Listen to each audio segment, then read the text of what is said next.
Every woman who had ever tried to touch Kang Dohan ended up in tears. Not because he was cruel, though he could be. Not because he was heartless, though many believed he was. But because the most powerful man in Seoul, the secret king of the Kang Empire, the CEO who controlled half the city's underground and all of its skyline, had never, not once in his 32 years of life, looked at a woman with anything other than cold, empty indifference. His own mother once said his heart was made of black ice. His enemies said he had no heart at all. Boardrooms trembled when he entered. Men twice his age bowed their heads. Beautiful women, models, heiresses, daughters of politicians, they threw themselves at him at every gala, every event, every private meeting their desperate fathers arranged. And every single time, Dohan would look through them like they were glass. Like they were nothing. So when Naomi Carter, a 24-year-old intern from Chicago with box braids, brown skin, and absolutely no idea who he really was, dropped an entire stack of files on his custom Italian shoes on her first day at Kang Global Industries, and then looked up at him with those wide, fearless, honey brown eyes and said, "Oh my God, I am so sorry, these folders are literally fighting me today." Nobody in that lobby could have predicted what happened next. Kang Dohan, the man who never smiled, the man who never stopped walking for anyone, the man whose expression hadn't changed in public in over a decade, stood completely still. And stared. And felt his cold, dead heart do something it had never done before. It moved. If you are already hooked by this story, go ahead and smash that subscribe button right now because trust me, you do not want to miss what happens next. The lobby of Kang Global Industries was a cathedral of glass and steel. 60 floors of corporate power that stretched into the Seoul sky like a blade. Employees moved through the space in precise, anxious rhythms, their voices low, their steps quick. Nobody lingered. Nobody laughed too loudly. Because the energy of the building always reflected the mood of the man who owned it, and Kang Dohan's mood was perpetually winter. Naomi didn't know any of this. She didn't know that the man standing in front of her, the one she had just showered with financial reports and quarterly projections, was the reason half the people in this building went home every night and prayed they still had a job in the morning. She didn't know that behind the perfectly tailored charcoal suit, the sharp jaw, the dark eyes that could cut through steel, was a man who ran an empire that stretched far deeper than any corporate ledger could show. She only knew that she was late on her first day, that the elevator had been packed, that someone had bumped into her, and now every document she had spent the morning organizing was scattered across the marble floor at the feet of the most devastatingly handsome man she had ever seen in her life. "I'm so sorry," she said again, dropping to her knees immediately to gather the papers. Her braids swung forward over her shoulders. Her hands moved quickly, stacking, sorting, trying to recover from the embarrassment that was burning across her cheeks. Dohan didn't move. His bodyguard, a tall, broad man named Wonbin, stepped forward with a frown. "Miss, do you have any idea who you just—" "Wonbin." Dohan's voice was low. Quiet. But it carried the weight of a command that could level a building. Wonbin stopped mid-sentence. Naomi looked up from the floor. Their eyes met again, and something electric passed between them, something neither of them could name but both of them felt in their bones. She blinked. He didn't. "Are you okay?" Dohan asked. The entire lobby went silent. Two receptionists exchanged a glance of pure shock. A security guard nearly dropped his radio. In 12 years, nobody had ever heard Kang Dohan ask anyone if they were okay. Naomi stood, clutching the messy stack of papers against her chest. "Yeah, I'm fine. I'm just, wow, first day nerves, you know. I'm the new intern in the finance department. Naomi. Naomi Carter." She extended her free hand. Dohan looked at it. He never shook hands. Physical contact was something he avoided like a disease.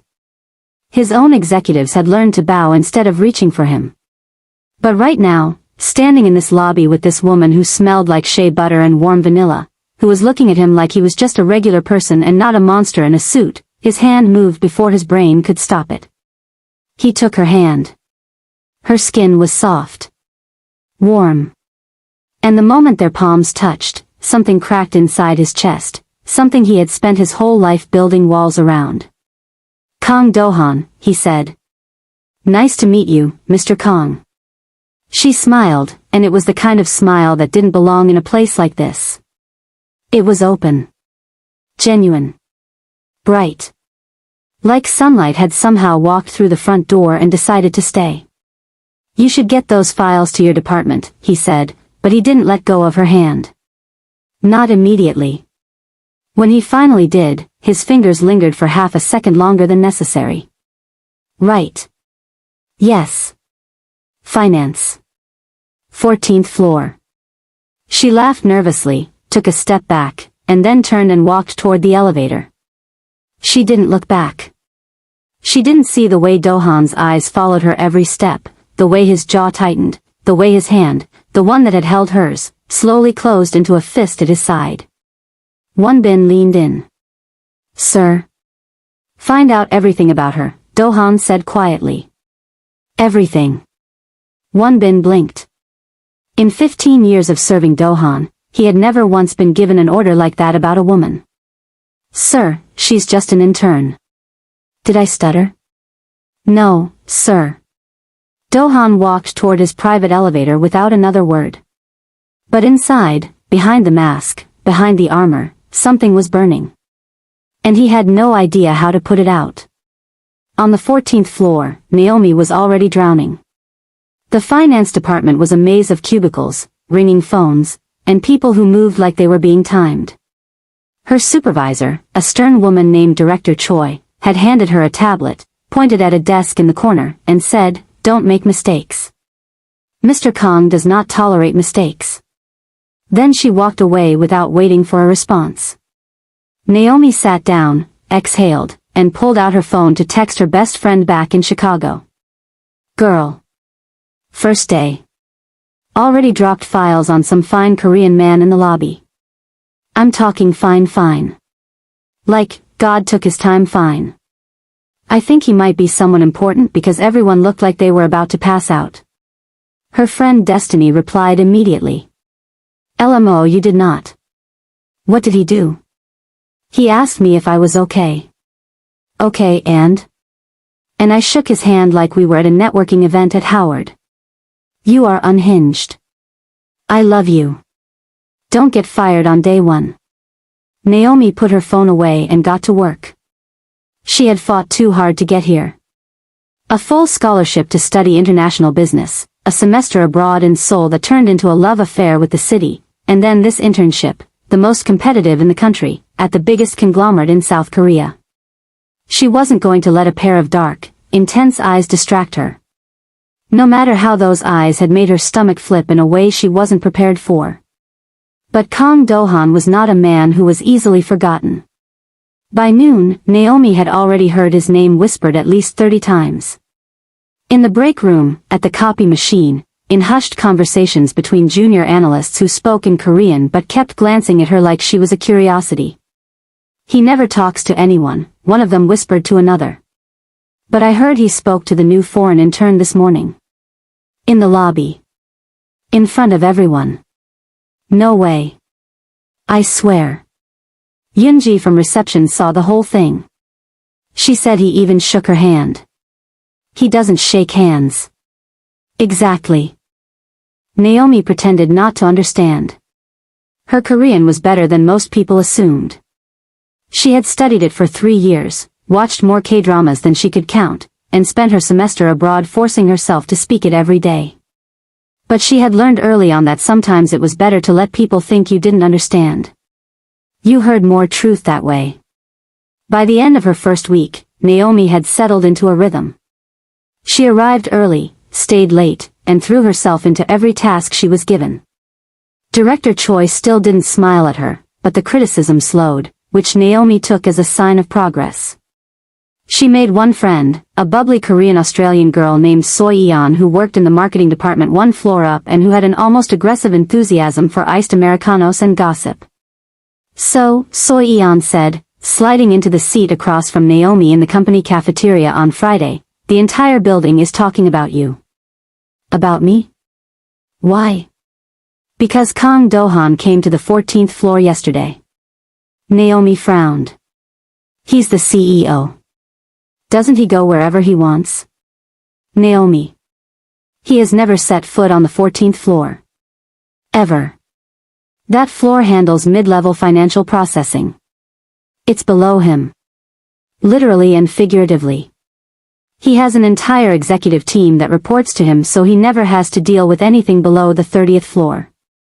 But yesterday, he walked in, asked Director Choi a question about a quarterly report that he could have gotten from his CFO in 30 seconds, and then stood there for 10 minutes. Looking around. Looking around for what? Soi Eon gave her a look. Girl. For you. Stop. I'm dead serious. My friend Minju works on 14. She said his eyes went straight to your desk. But you were in the copy room. Naomi shook her head. You're reading into things. He doesn't even know who I am. He shook your hand, Naomi. The man doesn't touch anyone. There's a rumor that he once fired someone for accidentally brushing his shoulder in the elevator. That can't be true. Okay, maybe that one's exaggerated. But the point stands. Kang Dohan noticed you. And in this building, that's either the best thing that could ever happen to you or the most dangerous. Naomi laughed it off. But that night, lying in her small studio apartment in Itaewon, she stared at the ceiling and thought about the way he had looked at her in the lobby. It wasn't the way men usually looked at her. She was used to being stared at in Seoul. A black woman in a city that was 97% Korean drew attention everywhere she went. Some looks were curious, some were hostile, some were fetishistic in ways that made her skin crawl. But his look was different. It wasn't about her race or her novelty. It was deeper than that. Hungrier. Like he had been walking through a desert his whole life and she was the first water he had ever seen. She pulled the blanket over her head and told herself to stop being ridiculous. On Monday morning, Naomi arrived at her desk to find a single black envelope sitting on her keyboard. No name. No return address. Just heavy, expensive paper with a gold wax seal on the back. She opened it carefully. Inside was a handwritten note in elegant, precise Korean. The rooftop garden. 7 p.m. tonight. Come alone. Her heart hammered. She flipped the card over. Nothing else. She looked around the office. No one seemed to be watching.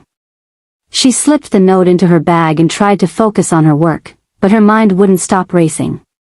At 6:55 p.m., after everyone else on her floor had gone home, Naomi took the elevator to the top floor. She had never been above the 30th floor. The elevator required a special keycard for anything higher, but when she pressed the button for the rooftop, it lit up without resistance. Someone had cleared her access. The doors opened to a glass-enclosed garden that took her breath away.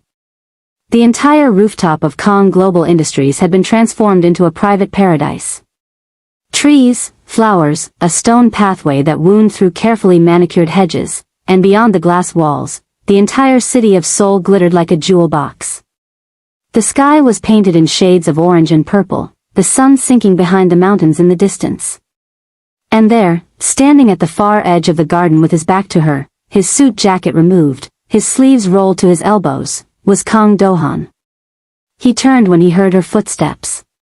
The setting sun caught his face, and for a moment, Naomi forgot how to breathe. He was beautiful in the way that dangerous things were beautiful. Like a blade. Like a storm. You came, he said. You didn't give me much choice. A mysterious note? A sealed envelope? That's either very romantic or very serial killer. The corner of his mouth twitched. It wasn't quite a smile, but it was close, and from what she had heard, it was more than most people ever got. I wanted to talk to you, he said. Without an audience. You're the CEO. You could have just called me to your office. If I called an intern to my office, there would be rumors by morning. And inviting me to a secret rooftop garden at night is less suspicious? He paused. I didn't say I was good at this.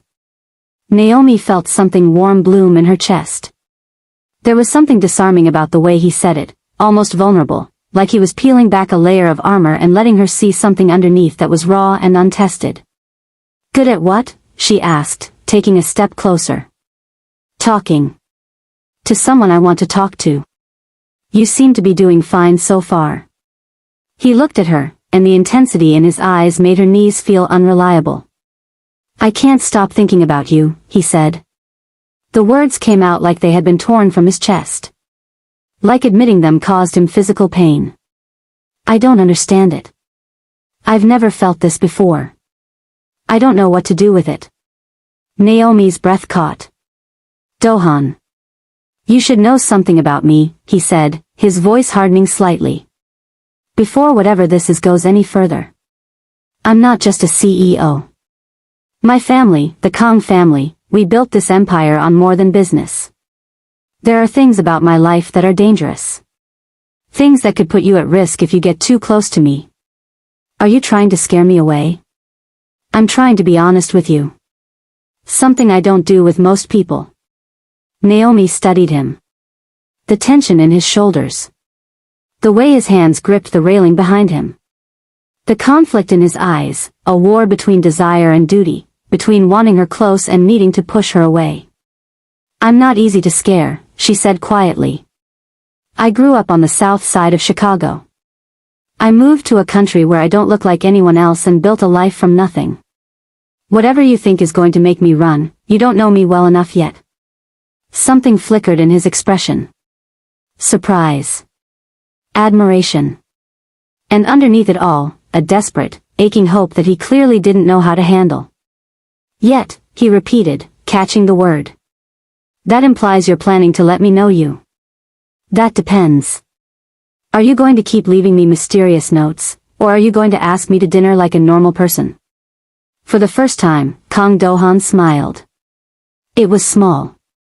It was brief. But it transformed his entire face, cracking through the ice and revealing something warm and human beneath it, and Naomi knew in that moment that she was in trouble. The kind of trouble that no amount of common sense could save her from. Have dinner with me, he said. When? Now. He led her to a table she hadn't noticed, set up in a private alcove of the garden. Candles, white linen, 2 place settings, and a chef who appeared silently to serve course after course of food that Naomi was fairly certain cost more than her monthly rent. They talked for 3 hours.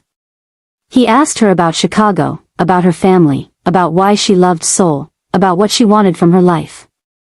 And she asked him about growing up as the heir to an empire, about the weight of expectation, about why he kept everyone at arm's length.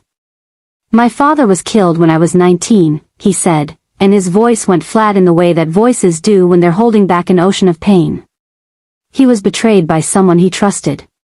Someone in our inner circle. I took over the family the next day. I didn't have time to grieve. I didn't have time to be young. I had to become someone that no one would ever dare betray again. And that meant becoming someone no one could get close to. He nodded. If no one is close, no one can be a threat. That sounds lonely. It is. The honesty of it cracked something open in the air between them. Naomi reached across the table and placed her hand over his. He stiffened at first, an instinct, a reflex built from years of isolation. But then, slowly, his fingers turned and intertwined with hers. You don't have to be lonely tonight, she said. He looked at their joined hands like he was seeing something impossible. Like he was watching a law of physics being broken right in front of him. Naomi, he said, and the way he said her name, like it was something sacred, something he wanted to hold carefully in his mouth, made her heart ache in the sweetest, most terrifying way. They didn't kiss that night. But when he walked her to the elevator and watched the doors close between them, the look on his face was one of a man who had just discovered that the thing he'd been searching for his entire life had been waiting for him on the 14th floor. Now, if you are loving this story so far, go ahead and hit that like button and drop a comment telling me what you think is going to happen next, because this story is about to take a turn that none of you are ready for. Over the next 3 weeks, Naomi and Dohan existed in a secret world that belonged only to them. He couldn't be seen with her publicly, not yet. The optics of a CEO dating an intern would create chaos, and the deeper, darker reasons, the ones connected to his family's underworld power, made secrecy not just preferable but essential. So they met in stolen moments. Late nights on the rooftop. Early mornings in his private office before anyone else arrived. Text messages that started formal and gradually became something else entirely. "Are you working late again?" he texted one night at 11. "Director Choi wants the Q3 projections restructured by morning. I'll have a word with her." "Don't you dare. I don't need my secret CEO boyfriend fighting my battles." There was a long pause. Then, boyfriend? Naomi stared at her phone, her face burning. She had said it without thinking. The word had just slipped out, natural and terrifying all at once. "I mean, I like it," he replied. "Don't take it back." She pressed her phone against her chest and smiled so hard her cheeks hurt. But paradise, as it always does, came with a serpent.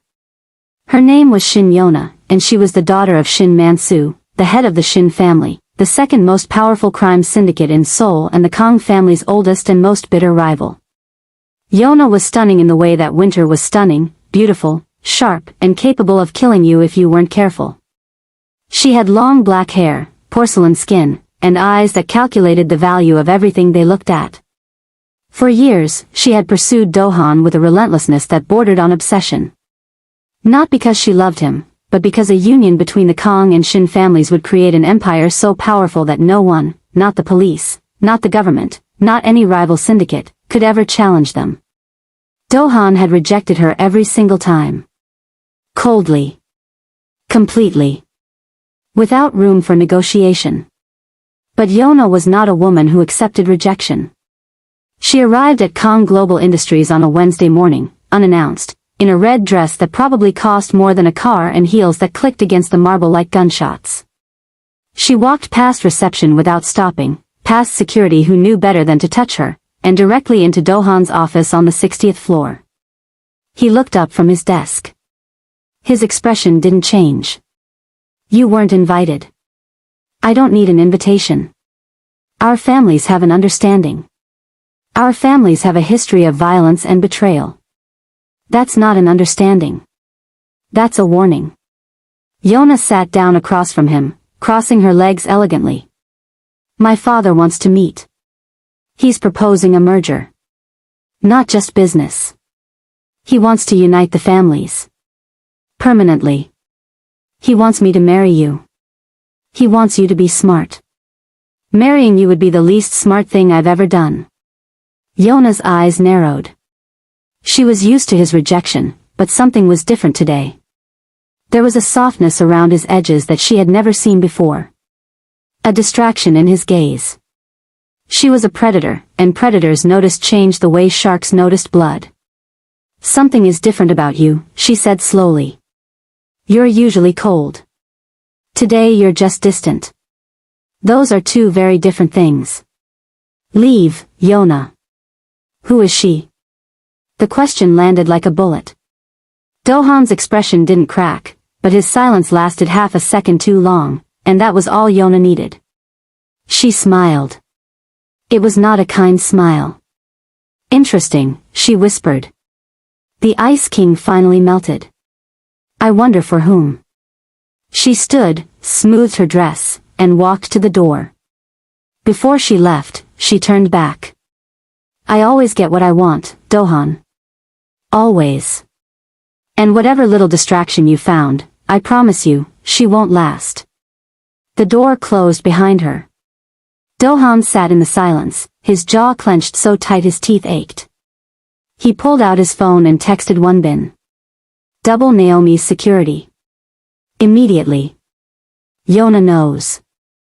Wonbin's response was instant. "How much does she know?" "Enough." The first incident happened 3 days later. Naomi was walking home from the subway station in Itaewon when she noticed a black car following her. It moved slowly, matching her pace exactly, its windows tinted so dark they looked like voids. Her instincts, sharpened by a childhood in a neighborhood where you learned to watch your surroundings or you didn't survive, kicked in immediately. She didn't run. She didn't panic. She turned down a side street, then another, then ducked into a convenience store and called Dohan. "There's a car following me." His voice went cold in a way she hadn't heard before. Not cold toward her. Cold in the way that a weapon becomes cold when it's being loaded. "Where are you?" "Exactly." "The GS-25 on the corner of." "Don't move. One bin is 4 minutes away." "Dohan, who would be following me?" Silence. "Then, someone who wants to hurt me by hurting you." 3 minutes later, a silver SUV screeched to a stop outside the convenience store, and Wonbin walked in, his face grim, his hand resting on something inside his jacket that Naomi tried very hard not to think about. He escorted her home and then stood outside her door for the rest of the night. Dohan arrived at her apartment at midnight. When she opened the door, she saw something on his face that she had never seen before. Fear. Not for himself. For her. "You need to tell me the truth," she said, standing in her doorway in an oversized t-shirt and shorts, her braids pulled up in a high bun. "All of it. Right now." He looked at her for a long moment. Then he stepped inside, closed the door behind him, and told her everything. He told her about the Kang family's real business. The network that stretched beneath the surface of Seoul like roots beneath a forest. The money laundering, the protection rackets, the political connections that kept the police on leashes. He told her about his father's murder, the betrayal by a man named Yoon Jae-sang who had been like an uncle to him and who had sold his father's location to the Shin family in exchange for territory on the east side. He told her about the revenge he took when he was 20, a revenge so thorough and so brutal that it cemented his reputation as someone who should never, under any circumstances, be crossed. And he told her about Yona. "She wants a merger between our families," he said, sitting on her small couch, his elbows on his knees, his head bowed like the weight of his own story was crushing him. "Her father is pressuring me. If I refuse, there will be a war. And if there's a war, people I care about will die. People like me," Naomi said. He looked up. His eyes were red, though no tears had fallen. Men like Dohan had forgotten how to cry a long time ago. "I should have stayed away from you," he whispered. "I knew what I was. I knew what being near me would mean for you. But when I saw you in that lobby, when you looked at me like I was just a person and not a weapon, I couldn't." His voice broke. "I couldn't walk away." Naomi knelt in front of him and took his face in her hands. Her thumbs traced the sharp lines of his cheekbones. He closed his eyes at her touch like it was the first gentle thing he had felt in years. "Look at me," she said. He opened his eyes. "I am not some fragile thing that needs to be protected from the truth. I am not going to run because your life is complicated. I knew you were dangerous the moment I met you. I felt it. And I still shook your hand. I still came to that rooftop. I still fell for you. So don't you dare try to push me away to keep me safe, because I am standing right here and I am choosing you. All of you. Even the parts you think are too dark for someone like me to love." He stared at her, and something shattered behind his eyes. The last wall. The final defense. The one he had built when he was 19 and covered in his father's blood and swore he would never let anyone close enough to destroy him. He pulled her into his arms so hard and so fast that she gasped. He buried his face in her neck, and his entire body trembled with the effort of holding back everything he had kept locked inside for 13 years. She held him. She ran her fingers through his hair. She whispered that it was okay, that he was safe, that she was here, and for the first time in his life, Kang Dohan believed that someone meant it. That night, something shifted between them. He didn't leave her apartment. They lay together on her small bed, tangled up in each other, foreheads touching, breathing the same air. He traced the lines of her collarbone with his fingertips like he was memorizing her. She pressed her lips to the scar on his left hand, the one he got the night he avenged his father, and he watched her do it with an expression that was equal parts wonder and devastation. Stay, she whispered. I'm not going anywhere, he said, and pulled her closer, and the space between them became the safest place in Seoul. But safety, in Dohan's world, was always temporary. Yona moved fast. Within a week, she had discovered everything. She had people inside Kang Global, moles who reported back to the Shin family, and through them, she learned about the intern on the 14th floor. The American. The black girl with the braids and the bright smile who had somehow done what no woman in Seoul had ever managed to do. She was furious. Not heartbroken. Yona didn't love Dohan. She loved power. And Naomi was standing between her and the most powerful alliance in the Korean underworld. The attack came on a Friday. Naomi was leaving the office when two men in black suits stepped out of a van and blocked her path. They were large, stone-faced, and clearly not interested in conversation. Miss Carter, one of them said in accented English. Miss Shin would like to speak with you. I don't know any Miss Shin. That wasn't a request. Naomi felt her blood run cold, but she kept her face neutral. She had learned a long time ago that showing fear was the fastest way to lose power in any situation. If she wants to talk to me, she can make an appointment. I'm busy. She tried to step around them. One of them grabbed her arm. Hard. The next 3 seconds happened so fast that Naomi would later struggle to piece them together. There was a blur of motion from her left side. The man holding her arm was suddenly on the ground, his wrist bent at an angle that made Naomi's stomach turn. The second man reached for something in his jacket, but before he could pull it out, a fist connected with his jaw so hard that his feet actually left the pavement. Wonbin stood over both of them, breathing hard, his knuckles bleeding. Behind him, 3 more men in dark suits formed a wall between Naomi and the van. You okay? Wonbin asked, not looking at her, his eyes scanning the street for more threats. Yeah, she breathed. Yeah, I'm okay. Her phone was already ringing. She answered it. Are you hurt? Dohan's voice was barely controlled. She could hear things breaking in the background, like he was tearing his office apart. I'm fine. Wonbin handled it. I'm going to end her, he said, and the way he said it, flat, certain, without emotion, was more frightening than if he had screamed. Yona crossed a line. She put hands on what's mine. That is not something that gets forgiven. Dohan, listen to me. Don't do anything rash. That's what she wants. She wants to provoke a war. Then she'll get one. No. She won't. Because you're smarter than that. And because I need you here with me, not in a war room planning violence. Come to me. Please. The silence on the other end was heavy. She could hear him breathing. Fighting himself. The monster in him wanted blood. The man in him wanted her. Please, she said again. 20 minutes later, he was at her door. She pulled him inside, and this time, there was nothing gentle about the way he held her. It was desperate. Consuming. He kissed her like she was oxygen and he had been drowning his entire life. She kissed him back with equal intensity, her hands fisting the fabric of his shirt, pulling him closer, closer, until there was nothing between them but heat and heartbeat and the overwhelming, terrifying certainty that they were in too deep to ever come back. He lifted her, and she wrapped her legs around his waist, and he carried her to the bedroom, and the rest of the world with all its danger and darkness and enemies disappeared behind a closed door. What Naomi didn't know, what Dohan was keeping from her because he was trying to protect her from the full scope of the storm that was coming, was that Yona's failed abduction attempt was not a standalone act of jealousy. It was the opening move in a much larger game. Shin Man-soo, Yona's father, had given Dohan an ultimatum.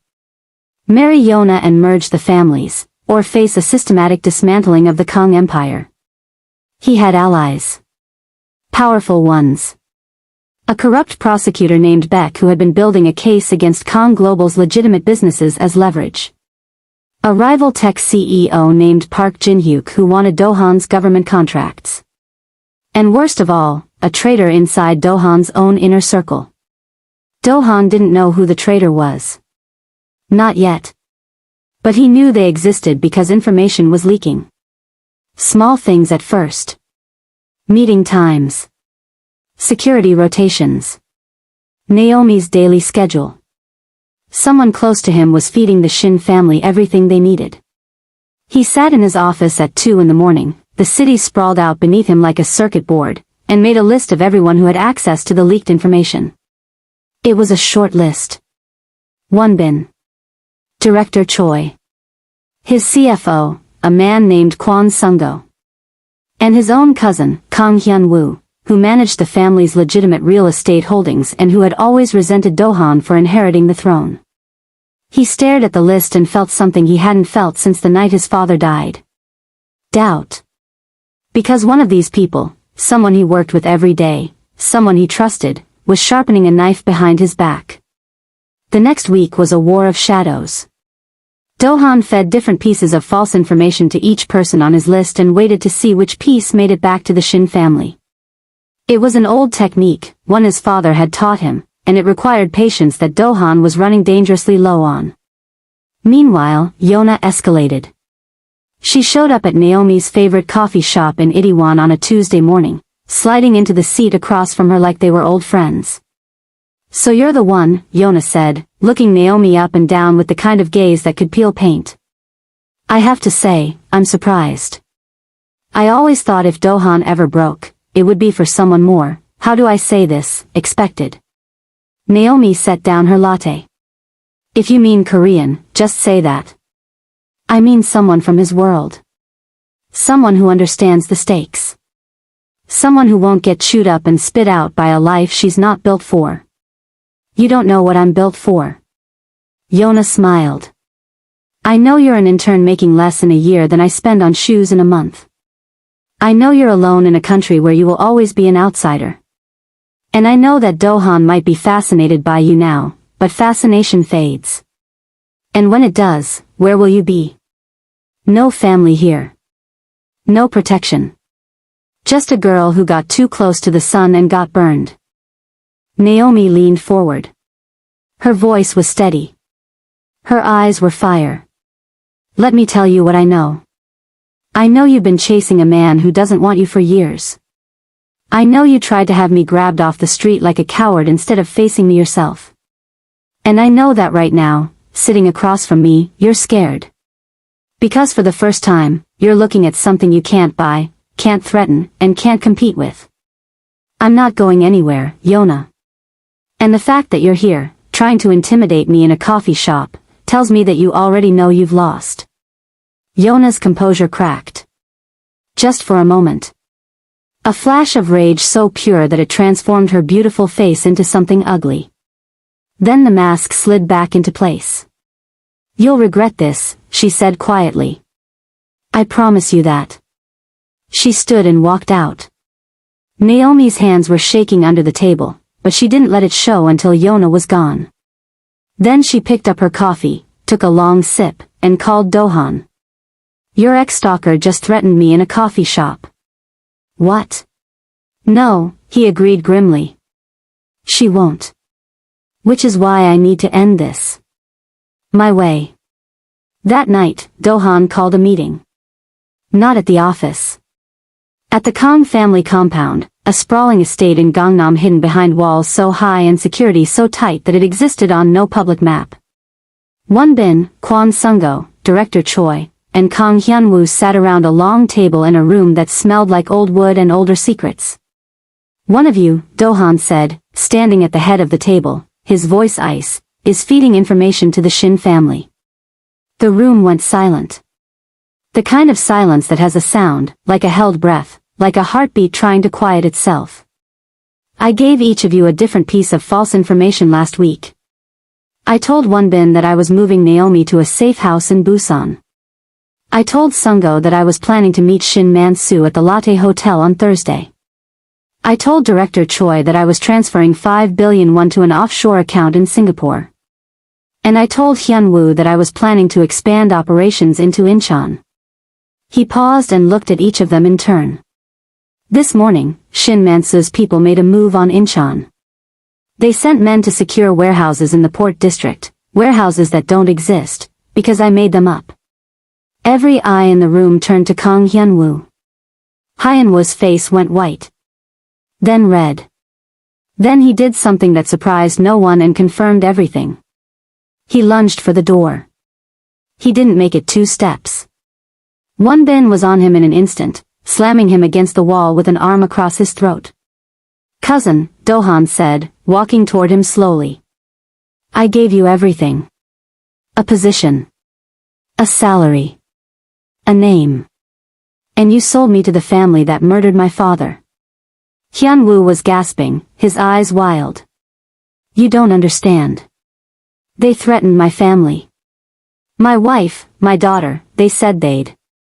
So you sacrificed mine. You don't have a family. You have an empire and a girl who doesn't belong here." The slap of those words echoed through the room. Dohan's expression didn't change, but something in his eyes shifted, something ancient and terrible moving beneath the surface. "Naomi belongs wherever she wants to be," Dohan said quietly. "And right now, she wants to be with me. That's more than anyone in this room has ever given me." He turned to Won-bin. "Take him to the East Wing. Keep him there until I decide what to do with him. And his family? Bring them in. Protect them. Whatever the Shins threatened, we'll undo it. His wife and daughter are innocent." Hyun-woo's eyes filled with tears. "Dohan, please. You betrayed me, Hyun-woo. But I'm not my enemies. I won't punish your children for your sins. Remember that, and be grateful." Hyun-woo was dragged away. The room was silent again. Dohan sat down at the head of the table and pressed his palms flat against the wood. "Now," he said. "Let's talk about how we end the Shin family. Permanently." The plan took 2 weeks to execute. Dohan was methodical, precise, and utterly ruthless. He didn't wage war with guns and bloodshed, though he had the resources for it. He waged war with information. The corrupt prosecutor, Beck, was fed evidence of his own crimes, crimes that Dohan's people had been quietly documenting for years. An anonymous tip to an investigative journalist at the Chosun Ilbo resulted in a front-page expose that ended Beck's career and triggered an investigation that rippled through the entire Seoul legal system. Park Jin-hyuk, the rival tech CEO, found his company's stock in free fall after Dohan's financial team executed a series of strategic short sells and leaked evidence of fraudulent earnings reports. Within a week, Park was facing a shareholder revolt and a securities investigation. And Shin Man-soo himself found his allies disappearing one by one, his operations disrupted, his supply chains severed, his political connections suddenly unavailable for his calls.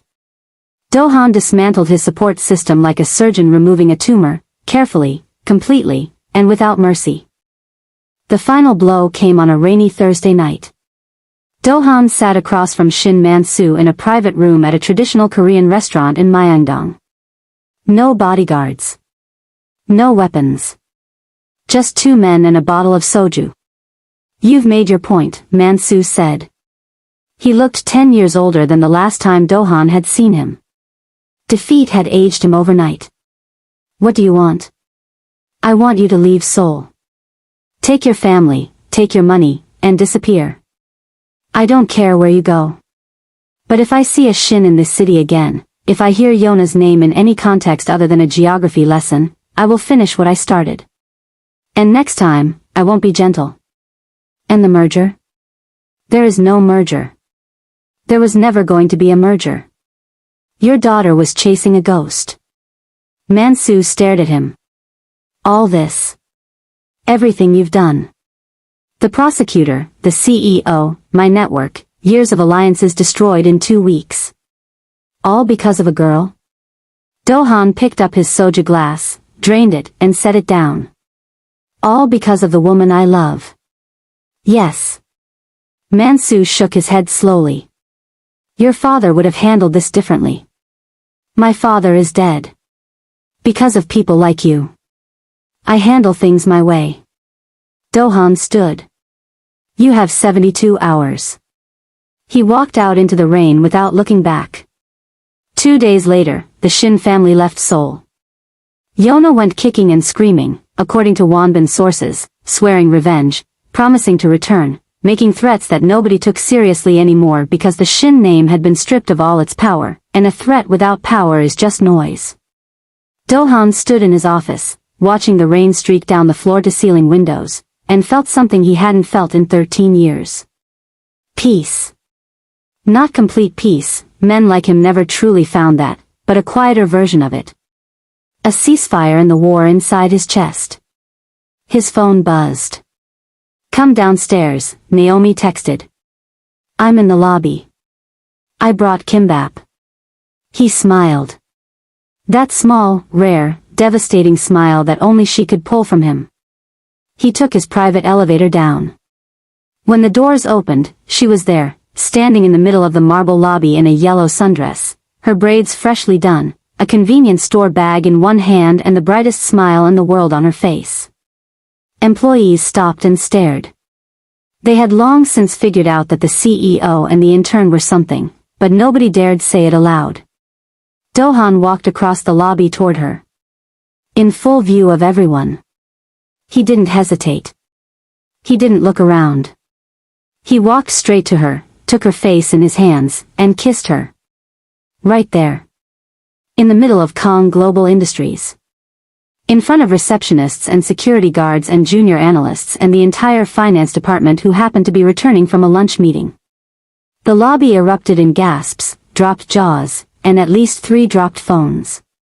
When he pulled back, Naomi was breathless, her eyes wide. "Dohan, everyone is staring. Let them. What happened to keeping things secret? I just dismantled a crime syndicate for you.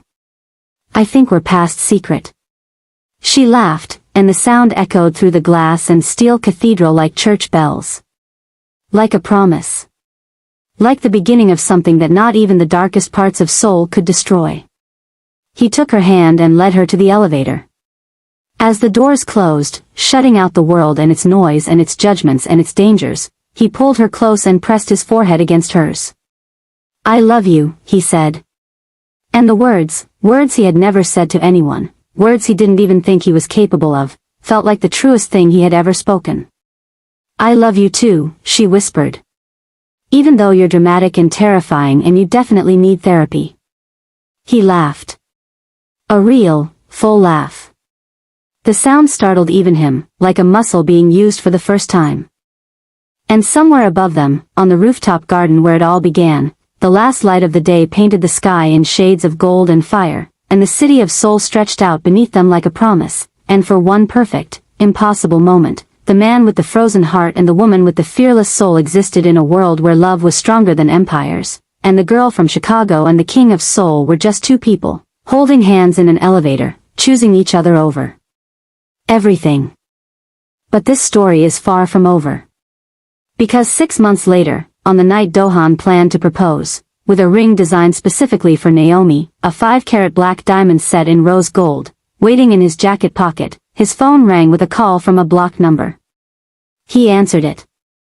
"Congratulations on your victory, Dohan," the voice said.